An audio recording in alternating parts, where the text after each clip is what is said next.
Hey everyone, Kevin Henry, editor-in-chief for drbicuspid.com. Thank you so much for joining us. We are in part 7 of what has been an amazing series with Dr. Roger Levin on 5-star customer service. And Dr. Levin, I'm so thrilled to have you back again today. Well, we're heading into the home stretch. Kevin, this is, I think, our 7th episode. I really hope people are enjoying this and learning from it. And again, thank you for making this possible. Well, I know this is a passion of yours. I mean, our listeners and our viewers can tell whenever you're speaking. And I know one of your passions is the new patient experience, and I know that's what you're going to focus on today. I really am. And again, I've told the audience a couple times, but it's really important to understand new patients. So a couple quick points. Number one, the new patient is 200% to 300% more financially valuable, not human value, but financial value than a current active patient for the first 12 months. So whatever your average production per patient per year is, the new patient is 2 to 3 times that amount. So we will get many dentists calling us that want to be clients, and they'll say, I'm so busy, but my production's not going up. Now, we are production specialists.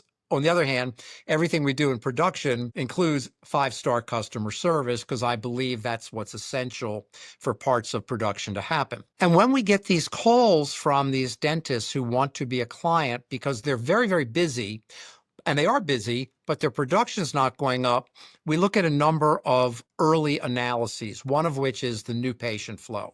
And we're not really looking at whether or not they have enough new patients.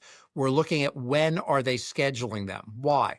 Well, think about it. If new patients are 2 to 3 times more valuable in the first 12 months, and you have a really busy practice and your front desk staff is putting off the new patients, you're not getting that more valuable, more financially valuable patient into your practice soon enough, keeping you very flat or maybe even beginning to decline. So the new patient experience is critical from a number of areas. One, you want them to come in. 2, you want them to show up for that appointment. 3, you want them to accept treatment. 4, you want good reviews. And 5, you want referrals. All of that happens more from customer service than anything else you can do. You can do a great crown on a new patient and they say, I got a great crown. But when you give 5-star service to the new patient, it's a totally different experience. So let's break it down very practically, like always, so that people can go and do this stuff. All right. Step 1. Answer the phone in 2 rings. If you answer on the first ring, you scare people, as I joke. It's like, whoa, I called you, but I wasn't ready. If you answer on the 3rd ring, more and more of our younger people just hang up. They go off to the next, because they're online picking a dentist and they just move on to the next one. They don't have the temperament to sit there for 3, 4, 5, 6 rings. And these are things the front desk staff needs to get. They're doing the best job they can. I've met so many front desk staff people. They're hardworking. They multitask. They want to do well. All of our staff, Kevin, I know you have a huge emphasis on helping dental assistants. We can't function without dental assistants. In fact, they can do a lot more than we let them do, as you know. So can our front desk, but they need guidelines. Guideline 1, answer the phone in 2 rings. The phone is not your enemy. We often think it's the enemy because we never know when it's going to ring. And whenever it rings, it's an interruption from something else we're doing. So we begin to resent the phone. People say, oh God, here it goes again. The phone won't stop ringing today. I never want my phone to stop ringing. When the phone's ringing, good things are happening usually. That's a good thing. Answer in 2 rings. Number 2, when you answer, follow exact scripting. Levin Group has created hundreds of scripts in our programs. I don't care where an assistant, a hygienist, or a front desk person is in their evolution and maturity as a staff member. When you give them scripting, they go right up here right away. It's like, Kevin, it'd be like you and I saying, we want to run a marathon, and a week later we can run a marathon. I know that wouldn't happen, but in this case with scripting, you can go from very average or below average to exceptional in one jump. Just follow the scripting. So let's talk about scripting. We answer the phone. Thank you are the first words. In customer service, I said in another segment, say please and thank you 100 times a day. And I really meant it. When you answer the phone, You open with, "Thank you for calling Dr. Smith's office." We always want to show as much gratitude as we can. Teach your team in customer service, it is not about you. It is not about what you're working on. It is not about the headache you have, literal headache. It is about them. Everything in a service business needs to be about them. So thank you for calling Dr. Smith's office. This is Julie speaking. Give your name. People love names. They want to hear your name. And by the way, try to use a patient's name 2 to 3 times in every conversation. When you use people's names, Kevin, people find out, Kevin, that they really like you. Did that make sense, Kevin? There you go. Okay. People love their names. Also, when you use their name and you use your name, it says, "I'm focused on you. You're the only person in my world right now." Kevin, you're married, and you know that there are times where your wife calls you or you call her, and one of you is not paying attention to the conversation. And it goes like this: "You're not listening to me." "Oh, yes, I am." "No, you're doing something else." "No, I'm not." You know she's doing something else, or she knows you're doing something else. It's a standard thing. Don't do that in the dental office. So you answer the phone. "Thank you for calling Dr. Smith's office. This is Julie speaking. Name. How may I help you?" Not how can I help you. Words really count.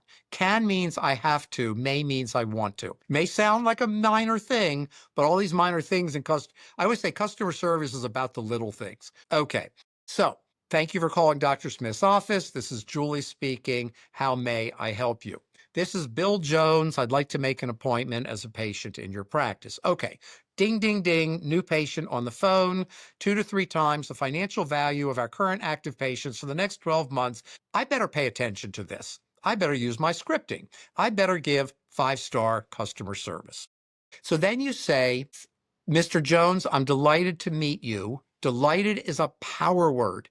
Use power words in your scripting. Power words, I created this concept in the 1980s. Power words are words that create energy. Great, wonderful, terrific, fantastic, unbelievable, awesome, lovely, beautiful, delightful. "Mr. Smith, I'm delighted that you called our office."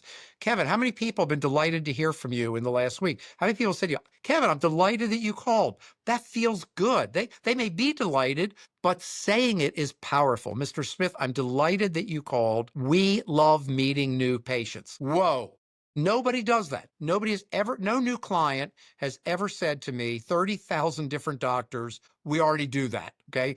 They'll say a lot of things they do, but nobody's ever said, "We tell every new patient we're delighted that they called and we love meeting new patients." Because front desk people are busy, so they want to just get to the heart of the matter. They're nice, but it's like, it's a new patient, get them scheduled, get their financial information, get their demographic information, and get them off the phone. Because I got to get back to what I was doing. Change the mindset. So it's Mr.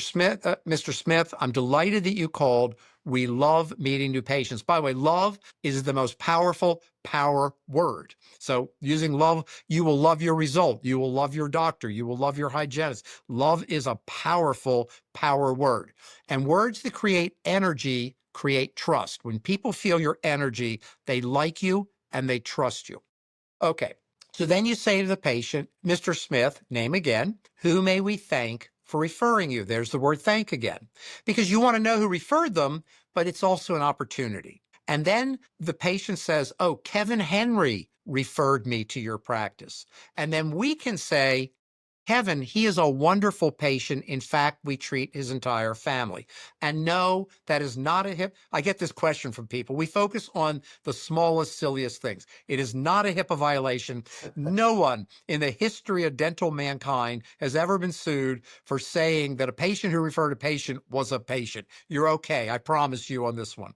So, we say, "Kevin Henry, he is a wonderful patient. In fact, we see his entire family." That's third-party proof. You're using Kevin and his family to prove this is a great office. Now, you got to live up to it, but right then and there, we have social media proof or social proof, but we have to do it ourselves because we're not on X or Facebook or whatever it may be.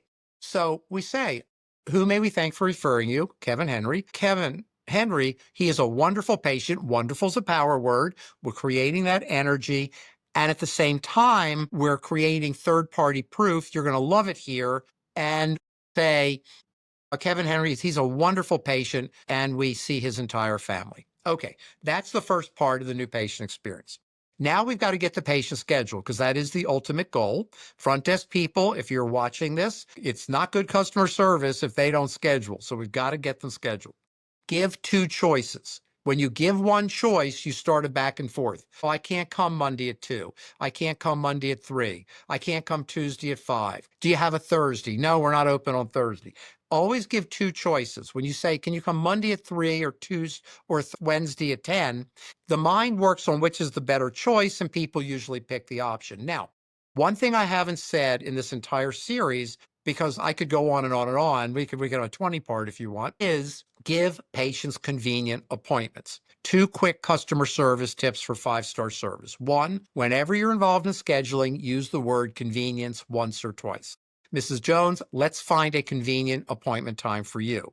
Or will that be convenient for you? Or Mrs. Jones, I'm going to make this convenient for you. That is 5-star service. Americans suffer more from time poverty than financial poverty. If I'm making your life convenient, I'm making your life easy. Remember from earlier segments, whoever makes it easiest wins. You want a great practice? You want to have a competitive advantage? You want 5-star service? Make it easy. Okay. And the way you tell them you're making it easy is you use the word convenience. A lot of scripting in this segment today. I encourage everybody to watch this 2, 3, 4 times because it will start to reshape your office in an incredible way. Now, the other thing is when you offer 2 appointments, the mind thinks the better choice is the convenient choice. Use the word convenience, give convenient appointments. When you force people into appointments they don't want, they often no-show or last minute cancel, which is the same as a no-show. When I give you what you need,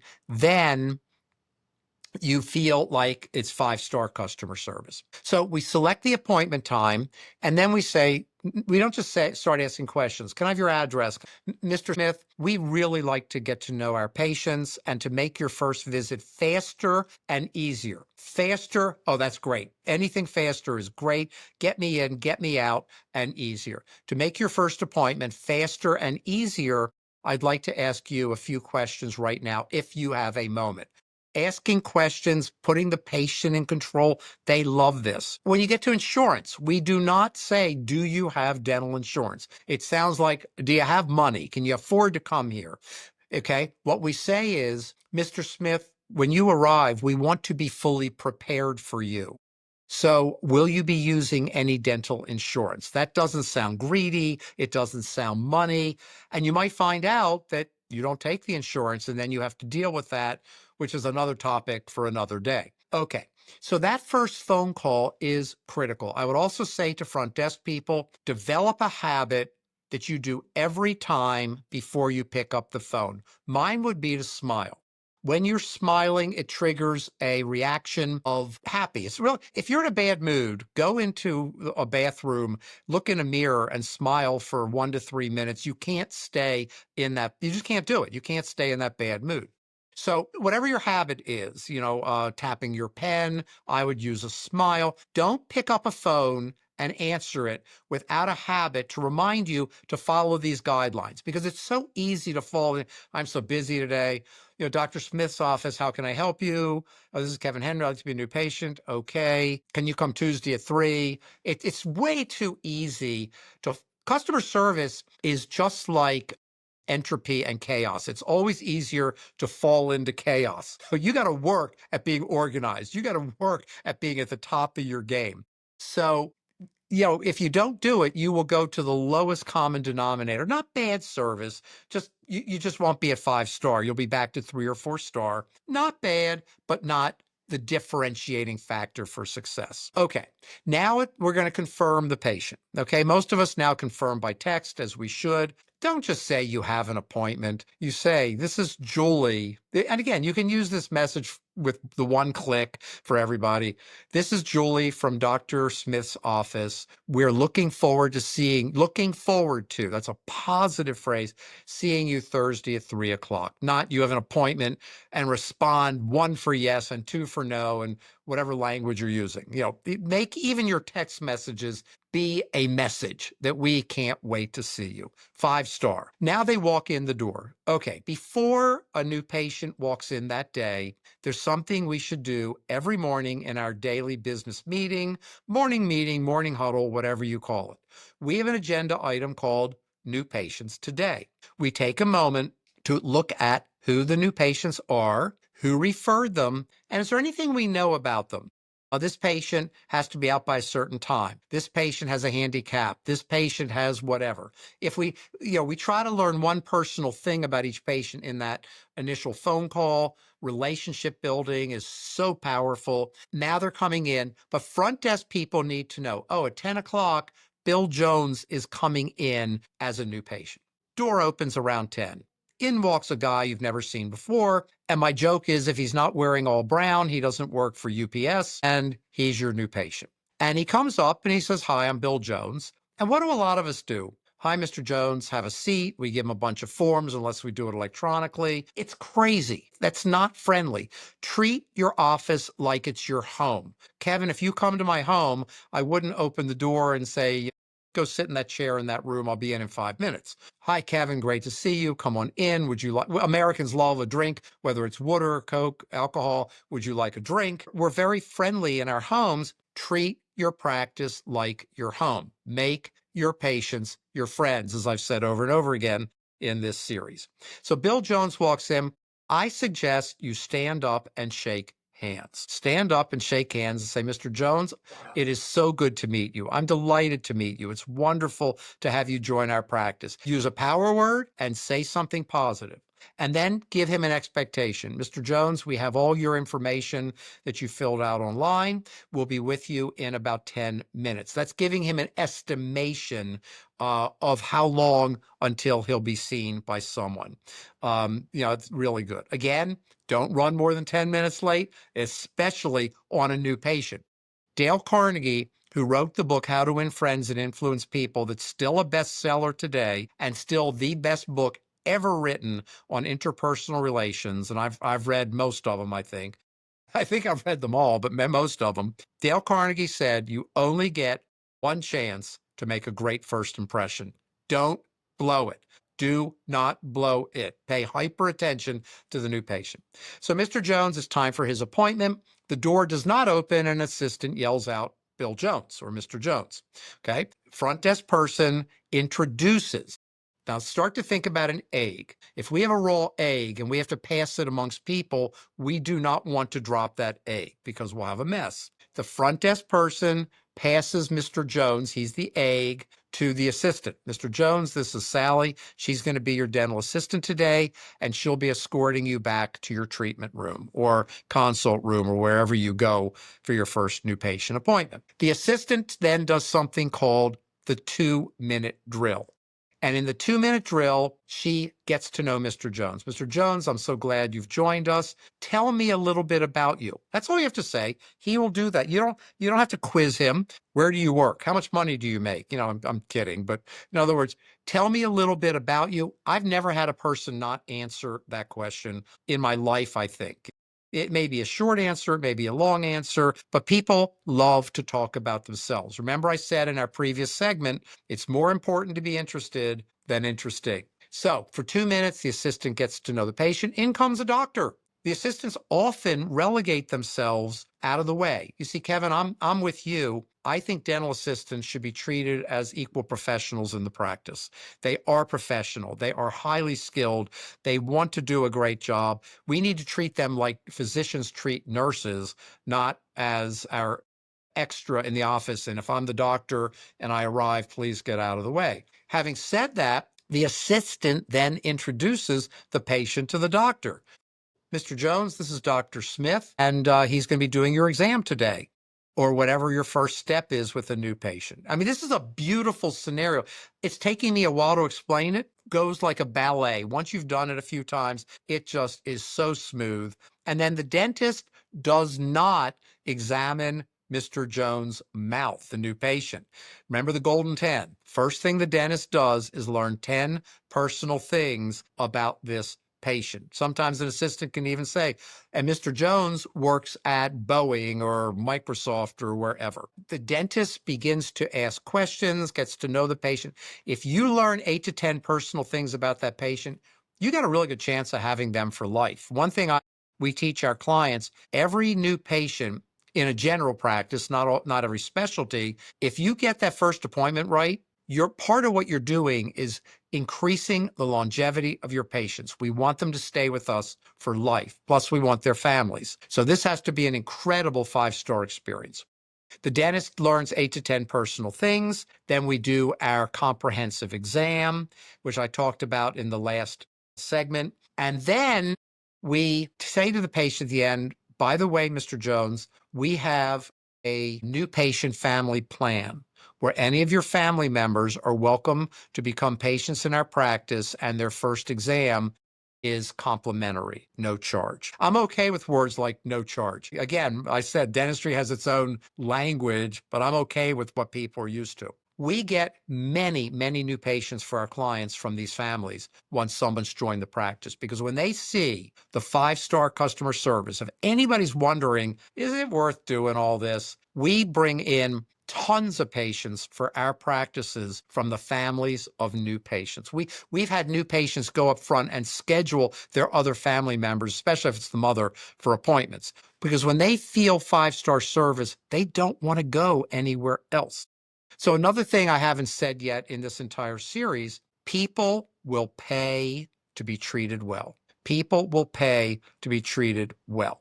You know, if you drive a nice car, do you really know what's under the hood? Kevin, I haven't looked under the hood of one of my cars in years because even if it breaks down, I wouldn't open the hood. I wouldn't know what to do with it. It's like, what do I do with it? Is if the car is comfortable and feels good, that's what I'm paying for that. I'm not paying for the engine. You know, I live in Baltimore. You can't go 5 feet without a speed camera. It's like any fun people used to have speeding around in high-end, high horsepower cars. Forget it. You're just going to be paying tons of tickets. But if the car feels good, is convenient, that will pay for it. Extra leg room. I always pay for extra leg room on airplanes because I fly a lot, and it's just a lot more comfortable for me, and I get off the flight a little less tired for whatever I have to do. People pay for business class to go overseas. Why? Comfort, convenience, and service. Part of business class is, I got a lot of points, so I use business class. You get better treatment. You get better food. You can get a cup of coffee. You're not treated. Southwest is a great airline, but you are in the masses when you fly them. And I'm in Baltimore. We might be the second largest Southwest center in the country, so I fly them, constantly. And I like them, but I like business class going. I wouldn't want to fly Southwest to Europe when I'm lecturing over there. I would, but I'd rather not.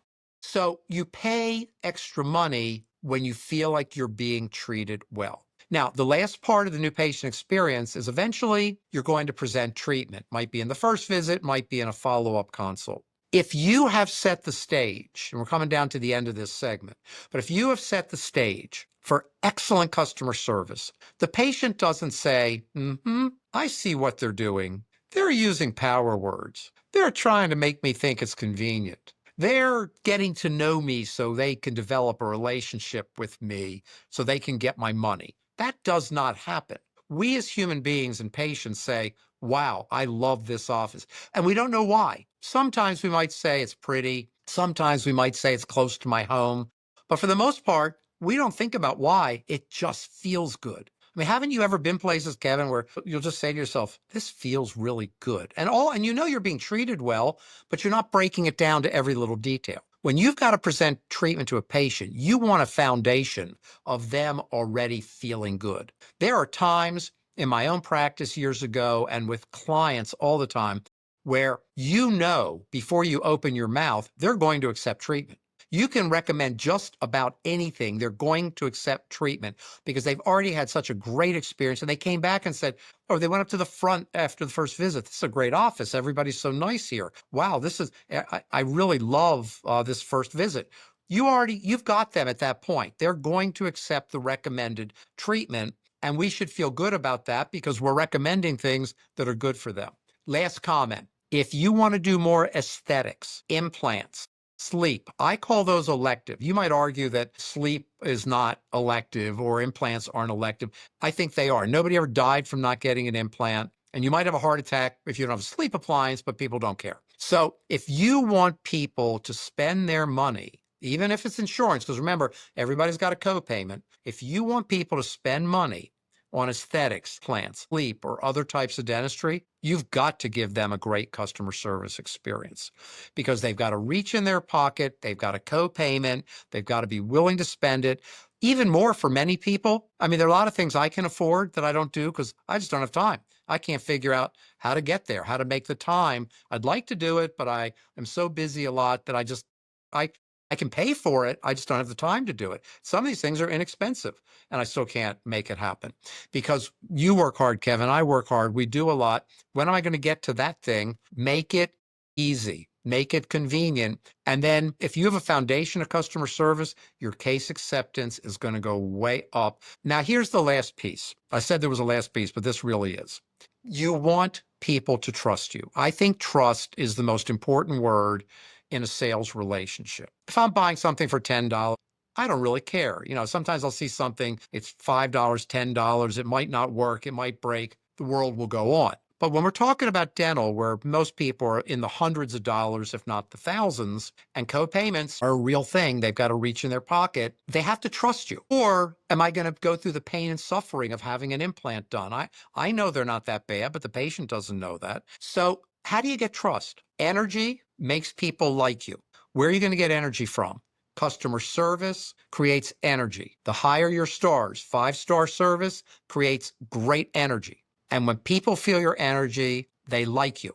And when people like you, they trust you. As I've said for years, people like their friends, people trust their friends, people buy from their friends. Make your patients your friends. I'll stop there, Kevin, because I think we've given a lot of pointers here, I hope. A lot and really good stuff. I mean, that's the thing. And again, I hear the passion behind what you're saying, and I think that's what makes it so real. You talked about scripting, and I'm curious, how long does it take for a practice to become comfortable with scripting in your mind? Well, there are a couple of comments I'll make on scripting, and I'll be very honest here, which is it's really hard work. Writing scripts is hard. I think every year, I think many of our practice clients come to us so they don't have to write the scripts. And frankly, a lot of people, you're a writer, Kevin. You're an editor. I'm a writer and author.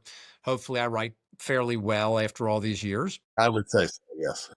I've worked hard at it. My mother was a reading and study skills teacher, so writing well was drilled into me from an early childhood. And I'm glad I have this skill so I can communicate. But having said that, for most people, writing scripts is painful and they never quite make them feel natural. Now, that's number one. If you can't write them, get some help. And by the way, ChatGPT can help you, but it really isn't where you want to be. It's good, but it's not always good, but it's not really where you want to be at this point. The next thing on scripting is staff resistance. People view scripting as being turned into robots. It's the exact opposite. Saturday night, CNN had the first ever TV show streaming a Broadway show live. First time in history, a TV channel filmed a Broadway show while it was happening live. I wanted to see the show, so I made it a point Saturday night to watch. I darkened the room, I pretended I was on Broadway, and we watched the show. It was a lot of fun. And the show was great. Now, this show is the highest grossing show per episode in history. A couple years from now, there might be another one. Think about it. It grossed more money per episode, per performance than Hamilton. Now, it's a limited run, so Hamilton will gross more in the long run, but wow, that's an incredible accomplishment. Every actor in that show, and it was good, and you felt the show, used scripts. George Clooney, who was the main actor, didn't get in there and say, well, don't give me a script. I'll be like a robot. Give me a script so I can be as natural as possible. Scripting is beautiful, and teams should embrace it, not feel like they're being made to do something. And I would say after the 100th time you use a script, which is pretty easy. If you get 50 new patients a month, that's 2 months. If you get 33, that's 3 months. About the 100th time you do something, you get smooth at it. There's this concept you have to do something 10,000 times to master it. Maybe that's true in chess, where the story came from Malcolm Gladwell. It's not true in scripting. By the 50th, 70th, the better communicator you are, you might get it in 20 times. If you're not the greatest communicator, and it's okay not to be the greatest communicator, you will get it in 100 times, and you will be a great communicator. I can't tell you it's easy. You just have to make it fun and work at it. And working at it to get to the 5-star customer service is certainly worth it. We know that. Exactly. And again, there's been so much good information in this episode, and I so appreciate that. And I encourage our listeners and our viewers, this is part 7. So there's 6 before this that have this kind of good, meaty information that you can implement into your practice to take it to that next level when it comes to customer service. And I will say, Dr. Levin, one thing that you mentioned, I just want to emphasize, 3 or 4-star customer service is okay.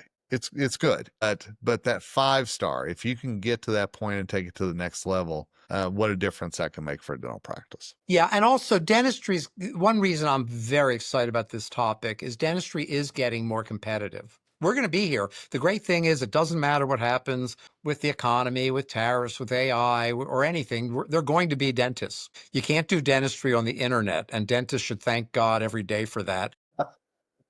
We're going to be here, and we're going to be face to face with people. And when you have that opportunity, it's great. But the more competitive dentistry becomes, the more 5-star customer service can differentiate your practice and keep you strong. And I am all about every dentist being successful. I think they deserve success. They put in years and time and student loans for many.